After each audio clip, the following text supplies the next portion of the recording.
কিন্তু আমার শরীর ন্যাংটা কইরা দেখলো।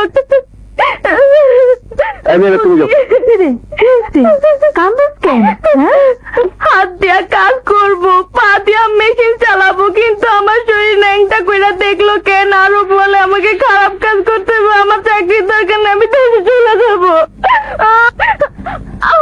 চাকরি করবো না, আমি চলে যাবো। আপনি কোথায় যান?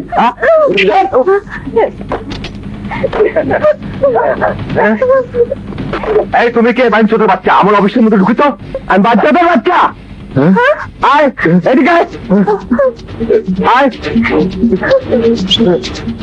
কুত্তার বাচ্চা কোনো কথা বলবি না, একদম পুরা ম্যাগজিন খালি করে দেবো। এই যে গরিব অসহায় মেয়েরা পেটের দায়ে চাকরি করতে আসে, এরা কিন্তু কেউ গাড়ি বাড়ির মালিক হতে আসে না, শুধু ডাল ভাত খেয়ে কোন রকম বেঁচে থাকার জন্য আছে। কত টাকা বেতন দিই? কত টাকা বেতন দিচ্ছে একটা গার্মেন্টসের শ্রমিককে? বড় জন্য 900, 1000, 1200, এই টাকা দিয়ে একটা মানুষ চলতে পারে? দেখেছিস কুত্তার বাচ্চা? দেখছিস প্রতিদিন ঢাকা শহরের অলিতে গলিতে টিফিন ক্যারিয়ার হাতে মেয়েরা কিভাবে মাইল কে মাইল পায়ে হেঁটে তোদের গার্মেন্টসে কাজ করতে আসে? ওদের দেখে মনে হয় না ওগুলো ভুখা মানুষের মিছিল? ওদের শ্রমের বিনিময়ে তোরা পাজেরো চালাচ্ছিস, বাড়ি ধারে বাড়ি বানাচ্ছিস, মদ খাচ্ছিস, এয়ার কন্ডিশন অফিসে নরম চেয়ারে বসে থাকতেছিস। 5,000 গার্মেন্টসে প্রায় 20 লক্ষ মহিলা শ্রমিক কাজ করে। ওদেরই শ্রম বিক্রি করে বিদেশ থেকে আসে কোটি কোটি ডলার। সেই ডলার দিয়ে তৈরি হয় রাস্তা, আসে বিদেশি গাড়ি, সেই গাড়ি শুধু তোরা চালাস। ওদের পরিশ্রমের টাকা দিয়ে তৈরি হয় বিদ্যুৎ, সেই বিদ্যুৎ দিয়ে তোরা এয়ার কন্ডিশন চালাস। আর ওরা একটু ফ্যানের বাতাসও খেতে পারে না। ওদের ঘরে রাতে বাতি জ্বলে না, হারিকেনের 3টি মালে তোরা ভাত খায়। আরে কুত্তার বাচ্চা, এ তো অন্নদাতা, এ তো বাংলার মা। ভালো করে দেখ, এ তো মা। তোর মাকেও লঙ্ঘ করিস কিভাবে? কুত্তার বাচ্চা, কুত্তার বাচ্চা মাকেও লঙ্ঘ করে কেউ? টাকা তো ভালো করে দেখতো এই অসহায় মুখটা। আমি তো দেখছি এই মুখ বাংলাদেশের মানচিত্র। বাংলাদেশ কাঁদছে, আমার বাংলাদেশ কাঁদছে। কুত্তার বাচ্চা, বাচ্চা গুলি করে দেবো। এই কুত্তার বাচ্চা, চেয়ে দেখ, এরা সবাই তোর মা। চেয়ে দেখ, তোমরা চেয়ে দেখো, এ তোমাদের জারদ সন্তান। আরাম খেয়ে ভুড়িটা কত বড় বানাইছে কুত্তার বাচ্চা। বাচ্চা বাচ্চা তোর মায়ের কাছে কুত্তার বাচ্চা। আমাকে মাফ করে দাও, আমাকে মাফ করে দাও মা, মাফ করে দাও। তোকে আমি কি জন্য পাঠালাম আর তুই কি করে আসলি? তুই তো শুনলাম লোকটাকে জঘন্যভাবে অপমান করেছিস।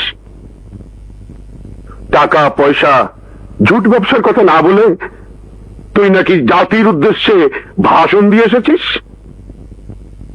কি রে, কথা বলিস না কেন? আমি ওসব পারবো না। কি পারবি তাহলে? শুধু মানুষ খুন করতে পারবি?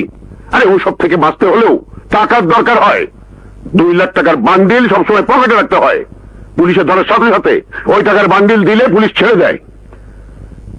আমি এসব কিছুই পারবো না। তুই মহসিন সাহেবকে তার অফিসের মধ্যে তার স্টাফদের সামনে জঘন্যভাবে অপমান করলি কেন? আরে তুই কি ভাবলি সে তোর মতো রাস্তার লোক? আরে তুই 2জন এমপি আছে তার আত্মীয়। কে কার আত্মীয় তা দিয়ে তো আমার দরকার নেই। সে জঘন্য কাজ করেছিল বলে জঘন্যভাবে অপমান করেছি। কোনটা জঘন্য আর কোনটা ভালো তা বোঝার ক্ষমতা তো দূরের কথা, তোর অধিকারই তো নেই। আপনারা রাজনীতি করেন বলে ভালো মন্দ বোঝার শ্রম এজেন্সি আপনাদের দিয়ে দেওয়া হয় নাই। আমিও বুঝি, আপনার চাইতে ভালো বুঝি। ভালো বুঝি বলেই চাঁদাবাজি করিনি। তুই কোথায় দাঁড়িয়ে কি বলছিস? একটা কিক মারলে ঢাকা মেডিকেলের কাটাই খানার বেয়ারিশ ফার্স্ট হয়ে যাবি। করছো না? তুমি কি আমাকে কাবিলা মনে করলে? কাবিলার চাইতেও আপনি জঘন্য লোক। টাকার জন্য আপনারা যা খুশি তাই করতে পারেন। আপনি বেশ্যামেদের চাইতেও খারাপ। কি বললি মাস্টার? আমি তোকে এক্ষুনি পুলিশে দিচ্ছি। তারা ফোন করার চেষ্টা করবি না, হত্যা পাচ্ছি না, গুলি করে দেবো। কাকে ফোন করিস? তোরা এই ছোট্ট গরিব দেশটার জারদ সন্তান, তোর ডাকাত, তোর লুটেরা, তোর বদমাশ, তোর দেশের শত্রু। তোদের মতো লোকেরা এই ব্যাংক লোন নিয়ে ব্যাংক লোনের টাকা ফেরত দেয় না। এদেশের সমস্ত সন্ত্রাসীদের তোরাই লালন করিস এবং তোদের প্রয়োজনে তাদের ব্যবহার করিস। এয়ারপোর্টে স্মাগলিং এর ভাগ তোরা নিস, হেরোইন, ফেন্সিডিল স্মাগলিং এর ভাগ তোরা নিস। সারা দেশের যেখানে খুন খারাপি হচ্ছে এসবের সাথে তোদের মতো লোক জড়িত। এই সমস্ত কুকর্ম ঢাকার জন্য রাজনীতিকে তোরা ঢাল হিসেবে ব্যবহার করিস। তোকে আমি মেরে ফেলতাম, মানলাম না। আমি শুধু ওয়াদা করেছি আমি ভালো হব। তুই জানিস না আমি ম্যাট্রিক ইন্টারমিডিয়েট ফার্স্ট ডিভিশনে পাশ করেছিলাম, তখন আমার নাম ছিল মারুফ। তোর ঘর থেকে আমার নতুন নাম হয়েছে, সেই বাবুকে আমি তোর ঘরেই কবর দিয়ে গেলাম। আবার আমি মারুফে ফিরে যাচ্ছি।